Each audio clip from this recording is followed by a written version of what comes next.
আজি বদৰুদ্দিন আজমল সাহেব যদি পাৰ্লামেণ্টত থাকিলে হয় অন্তত আপোনালোকৰ কাৰণে বাদ পাতিলে হয় আৰু আজি তেখেতৰ নেতৃত্বত যদি এই দলটো নাথাকিলে হয় আজি বিধানসভাত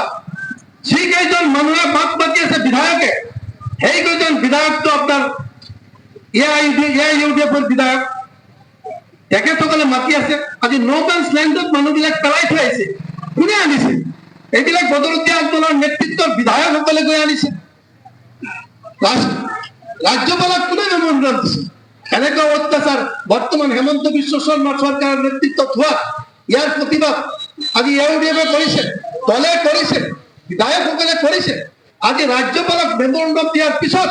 এই মানুহখিনি আজি ন'মেন্স লেণ্ডৰ পৰা নিজৰ দল লৈ গৈছে এই কামটো কংগ্ৰেছে কৰিব লাগিছিল কংগ্ৰেছৰ তো এজন বিধায়ক মন্ত্ৰী অখিল গগৈয়ে কৰিব লাগিছিল নৰেন্দ্ৰ গগৈয়ে কৰিব লাগিছিল কৰাটো নাই